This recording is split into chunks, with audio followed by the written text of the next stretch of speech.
శ్రీ గురుభ్యో నమః. ఆత్మ సంయమయోగం 35వ శ్లోకం. శ్రీభగవానువాచ అసంశయం మహాబాహో మనోదుర్నిగ్రహం చలం అభ్యాసేన తు కౌంతేయ వైరాగ్యేన చ గృహ్యతే.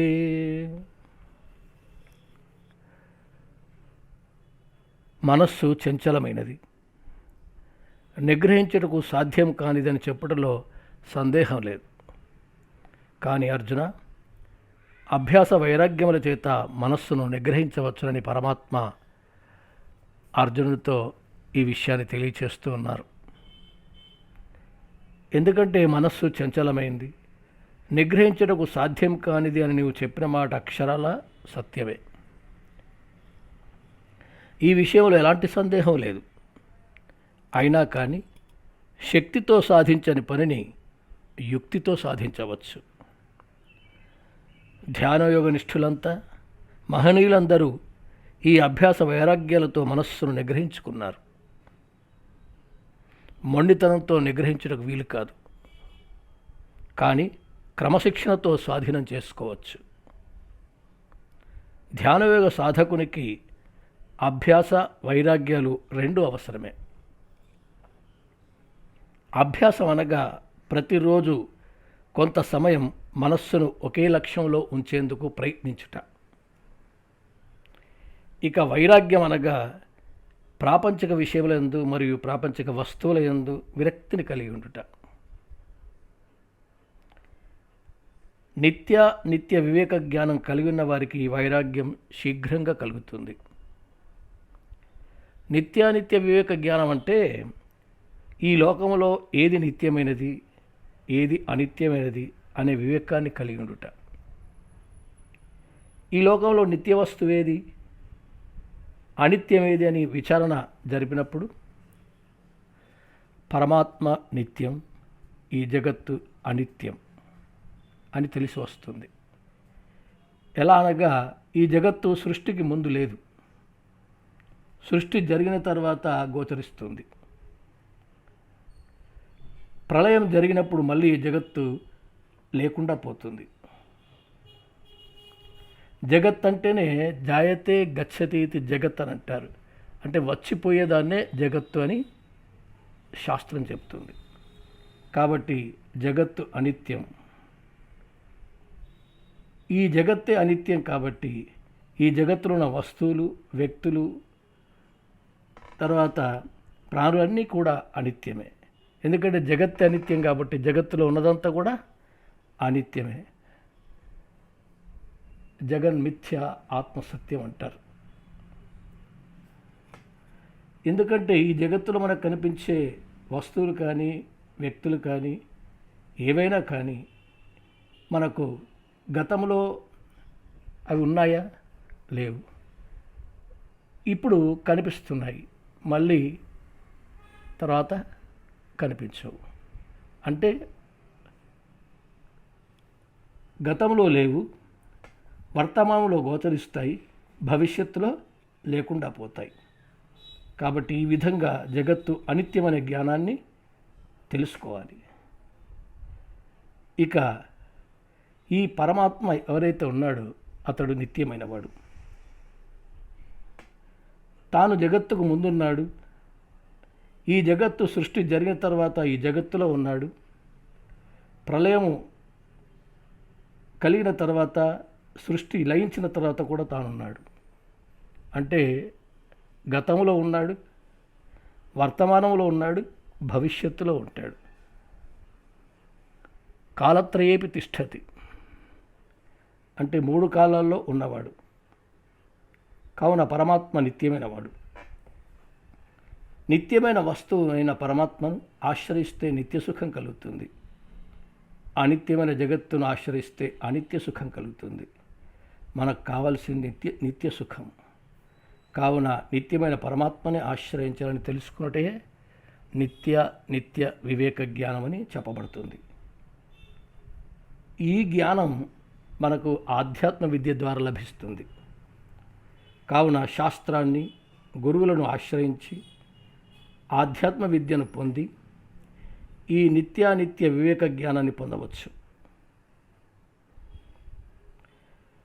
దీని ద్వారా తొందరగా వైరాగ్యం ఏర్పడుతుంది. మనస్సుకి ఈ విషయాన్ని అర్థం చేయించడం వల్ల అది ప్రాపంచిక విషయములందు నిరాశ చెంది తొందరగా స్వాధీనపడుతుంది. ఇక అభ్యాసము గొప్ప శక్తి కలది. దీనితో ఏ పనులైనా చేయగలం.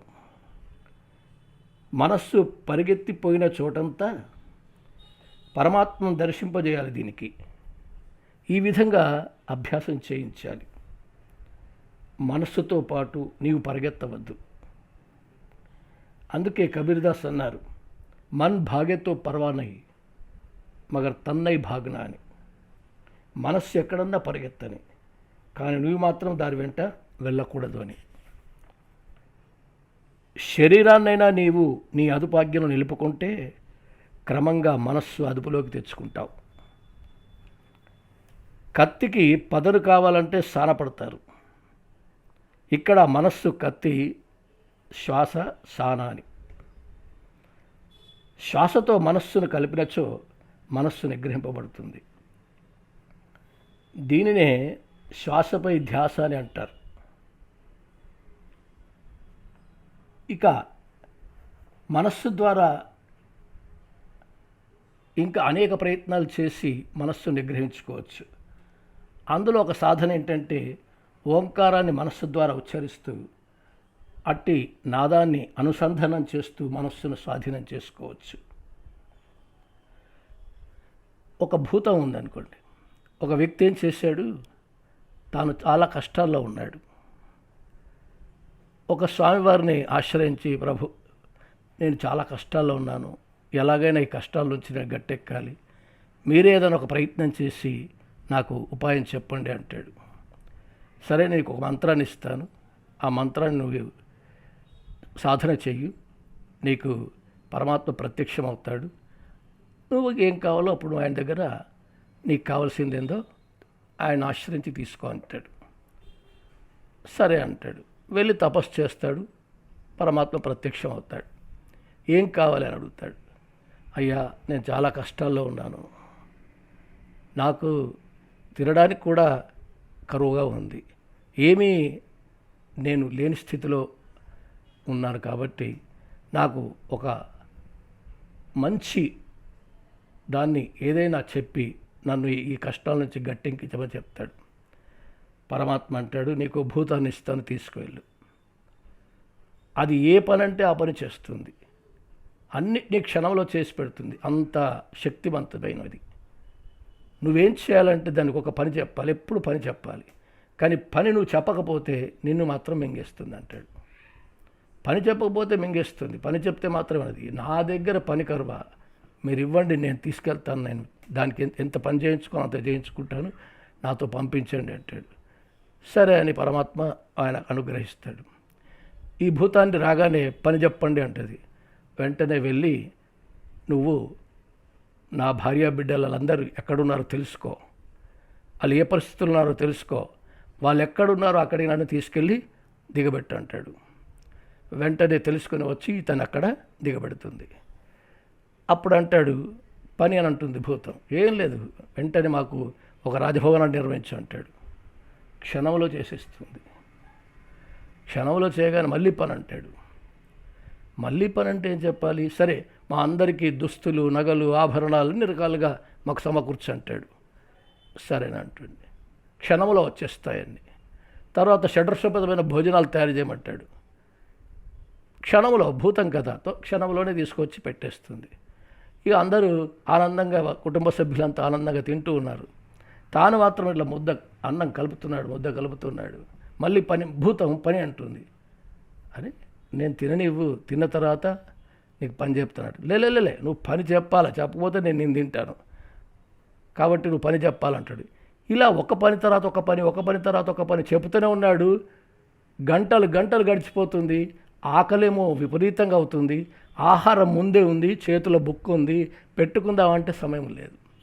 ఇది ఒక క్షణంలో చేసి వేస్తుంది. ఇలా నోటి దగ్గరికి బుక్క తెచ్చుకోగానే క్షణంలో పనిచేసి మళ్ళీ పని అడుగుతుంది.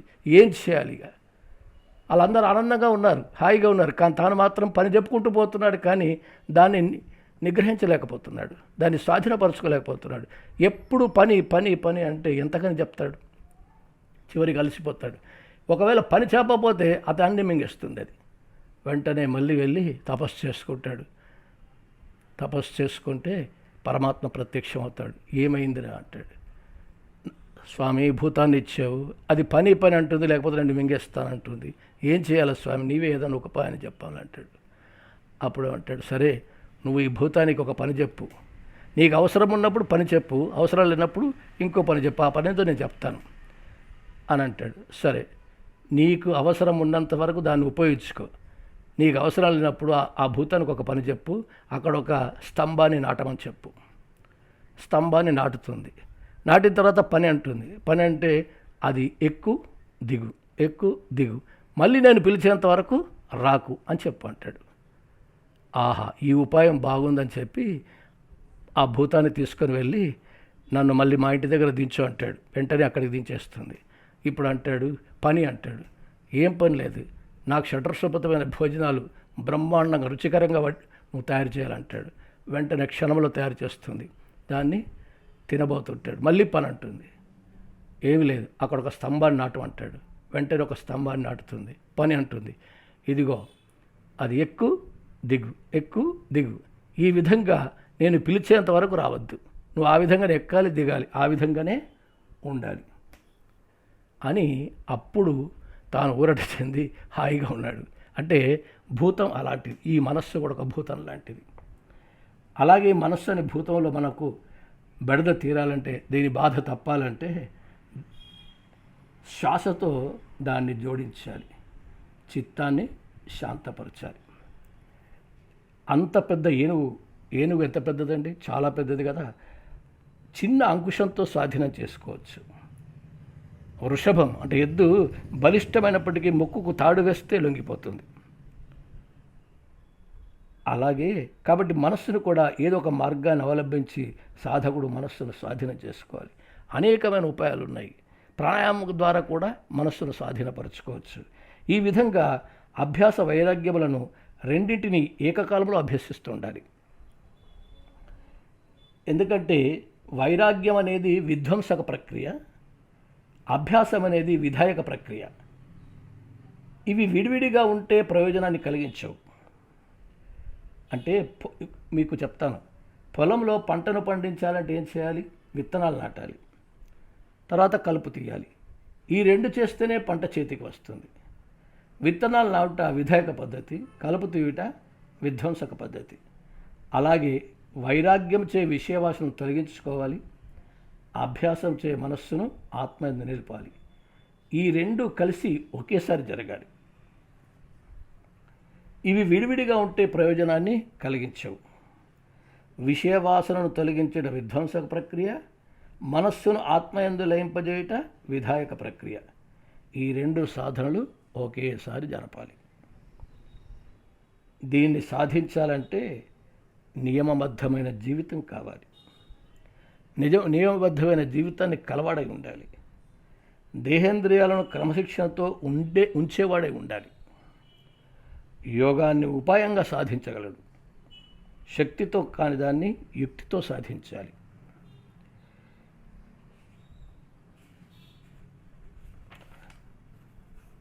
శ్లోకం. అసంయతాత్మనా యోగః దుష్ప్రాపయితి మే మతిః వశ్యాత్మనా తు యతతా శక్యో వాప్తుముపాయతః.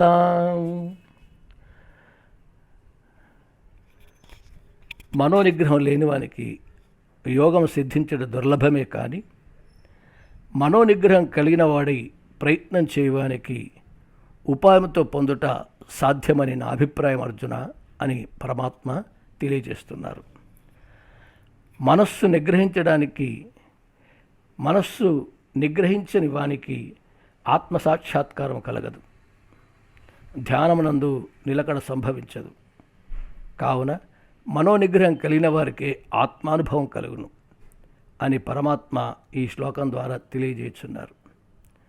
కావున ఆత్మ సాక్షాత్కారం పొందగోరువాడు అనేక సాధనల చేత, ఉపాయముల చేత మనస్సును, ఇంద్రియాలను నిగ్రహించవలను. దీనికి కావలసిన సాధన ఇంత క్రితం శ్లోకంలో చెప్పిన విధంగా అభ్యాస వైరాగ్యములను ఈ రెండింటిని ఆశ్రయించినచో మనోనిగ్రహాన్ని పొందవచ్చు. తర్వాత వశ్యాత్మనాతు యతత అని అన్నారు. అంటే ప్రయత్నించే వారికి యోగం సిద్ధించును, నిరంతర ప్రయత్నం జరగాలి. ఇంకో మాట అన్నారు, శక్యో వాప్తు ఉపాయత అని. అంటే మాయను జయించుటకు, యోగసిద్ధిని పొందుటకు యుక్తి కూడా అవసరమే అంటున్నారు. కొన్ని చోట్ల శక్తి, కొన్ని చోట్ల యుక్తి మనోనిగ్రహానికి సహకరిస్తాయి. కొన్ని సందర్భాల్లో యుక్తి చేతనే అతి శీఘ్రంగా పనులు నెరవేరబడతాయి. ఈ విధంగా ఇతరమైన అనేక మార్గాలను అవలంబించి ఆత్మ సాక్షాత్కారం పొందవలెను. మే మతిహి అన్నారు. అంటే ఇదే నా నిశ్చిత అభిప్రాయం అర్జున అని పరమాత్మ తెలియజేస్తున్నారు. భగవంతుని యొక్క మాటల యందు విశ్వాసం కలిగి అభ్యాస వైరాగ్యములను మరియు మనోనిగ్రహానికి కావలసిన ఉపాయములను ఆశ్రయించి ప్రయత్నించు మనస్సును స్వాధీనం చేసుకొని ఈ జన్మయందే సాధించాలి. అంటే భగవంతుని మాటలందు విశ్వాసం కలిగి ఉండాలి. ఎందుకంటే పరమాత్మ మాటల పలుకుల యందు విశ్వాసం లేకపోతే మనం దేనిని విశ్వసించలేము. ఎందుకంటే పరమాత్మ చెప్తున్నాడు కాబట్టి అది ఎంతో ముఖ్యమైనది. కాబట్టి పరమాత్మ యందు విశ్వాసం కలిగిన వాడే పరమాత్మ యందు మాటల యందు, పరమాత్మ పలుకుల యందు విశ్వాసం కలిగి ఉంటాడు. కాబట్టి వారి మాటల యందు విశ్వాసం కలిగి అభ్యాస వైరాగ్యములను మరియు మనోనిగ్రహానికి కావలసిన ఉపాయములను ఆశ్రయించి ప్రయత్నించుచు మనస్సును స్వాధీనం చేసుకొని ఆత్మ సాక్షాత్కారమును ఈ జన్మయందే సాధించాలి అని పరమాత్మ అభిప్రాయం. అందుకోసమే మే మతిహి అని అన్నారు. ఇదే నా నిశ్చిత అభిప్రాయం అర్జున అని పరమాత్మ తెలియచేస్తూ ఉన్నారు. కాబట్టి మనం కూడా ఈ విధంగానే ఆచరించి ఈ జన్మయందే ఆత్మానుభవం పొంది మళ్ళీ జన్మ లేకుండా చేసుకోవాలి. ఈ జన్మను ఇచ్చిందే మళ్ళీ జన్మ లేకుండా చేసుకోవడానికే. ఓం తత్సత్.